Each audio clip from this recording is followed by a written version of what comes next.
Assalamualaikum warahmatullahi wabarakatuh. Sahabat, kita berjumpa kembali di channel Analisa Stroke. Analisa yang berbasis pada pengalaman saya sembuh stroke. Saya Komarudin Rahmat.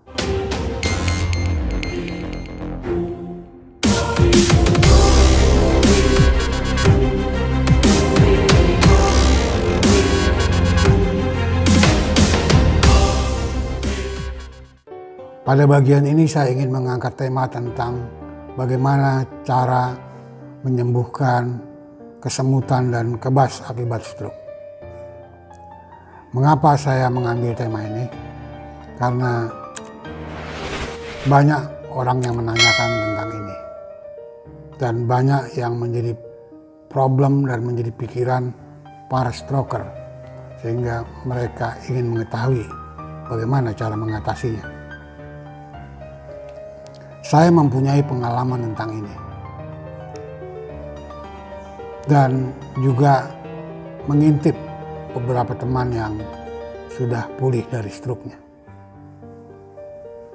Jadi terkait dengan kebas dan kesemutan, itu adalah hal yang wajar terjadi pada stroker, pada orang-orang yang dalam fase pasca stroke, karena akibat stroke yang dialaminya, maka berdampak pada bagian-bagian tubuh sebelah kiri atau kanan dan menyebabkan kesemutan atau kebas. Karena tidak lain disebabkan oleh terjadinya flek-flek atau terjadinya penyumbatan-penyumbatan di bagian-bagian tertentu di tubuh yang berdampak akibat stroke itu. Sehingga kemudian timbullah rasa kebas atau rasa kesemutan. Rasa kesemutan ekstrim menurut saya. Bayangkanlah apabila kita kesemutan dan kebas ini adalah kesemutan ekstrim. Dan kesemutan itu akan hilang dengan sendirinya apabila kaki kita gerak-gerakan. Itu teori yang sangat sederhana. Jadi apabila kita mengalami kebas, maka kuncinya adalah bagaimana kita menggerakkan kaki kita sebanyak mungkin agar kebas dan kesemutan itu menjadi hilang. Sekali lagi saya katakan, kebas itu akibat tidak lancarnya darah mengalir di bagian itu. Dan kemudian ada terkait saraf, dan saraf ini kan dibungkus oleh otot. Dan apabila ototnya lemah, dan seperti kita ketahui, pada umumnya orang yang terkena stroke, ototnya kembali seperti otot bayi, lemah sekali. Karena itu otomatis dia menjadi kebas. Nah, saya punya pengalaman tentang mengatasi ini. Jangan berharap kebas itu akan hilang dengan cepat. Karena itu tergantung kepada usaha dan perjuangan kita.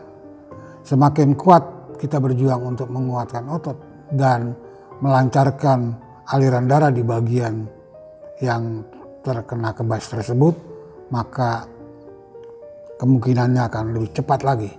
Tapi apabila kita membiarkannya, maka kebas itu kemungkinan akan menjadi permanen. Saya punya pengalaman tentang mengatasi kebas ini. Ketika kebas di kaki saya melakukan jalan jauh sekali. Sangat jauh. Sulit dibayangkan bagi orang yang hanya setengah hati untuk berjuang memulihkan stroke-nya. Saya jalan sepanjang hari. Kebas di kaki, di bagian betis, terasa panas di telapak kaki. Tapi saya jalan terus, jalan, akhirnya otot saya menjadi menguat. Seiring jalannya waktu, kemudian kebas itu hilang. Ada lagi kebas saya yang di bagian iga. Iga saya itu seperti karet rasanya. Sangat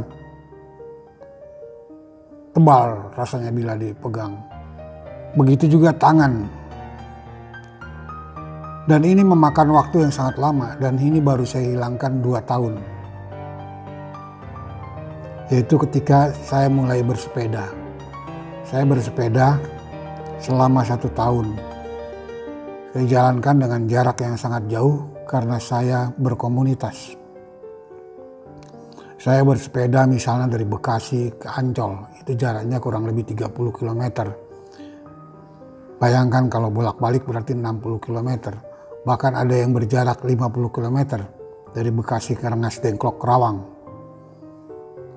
Dari Bekasi ke Ragunan, dari Bekasi ke Kota Tua. Itu selama 1 tahun saya setidaknya seminggu saya lakukan itu.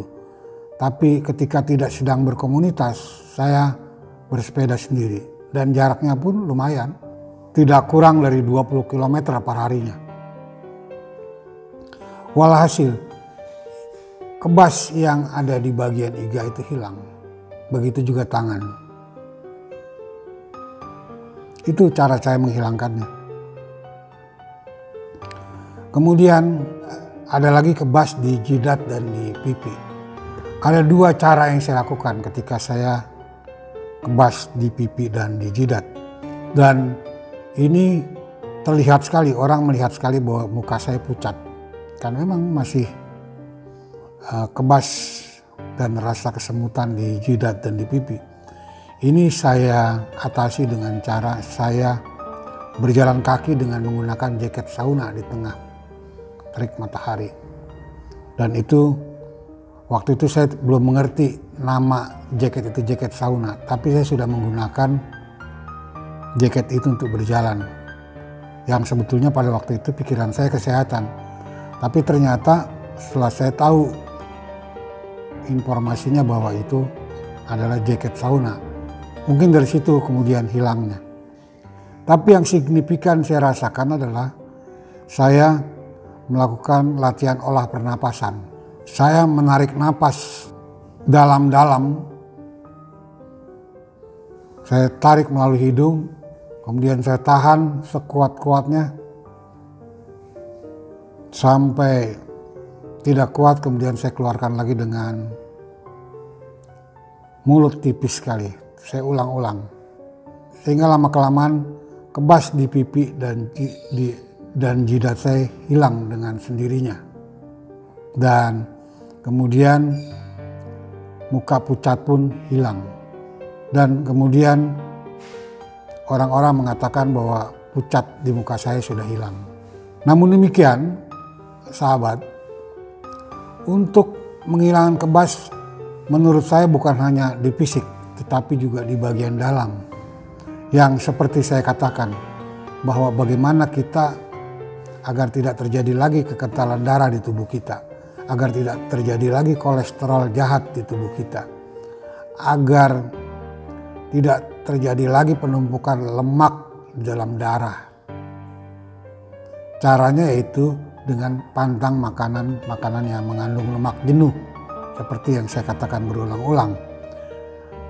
Daging merah atau daging yang berasal dari hewan berkaki 4, kuning telur, jeroan, mentega, santan, gorengan jajanan yang menggunakan minyak goreng berulang, junk food yang menggunakan minyak panas sekali.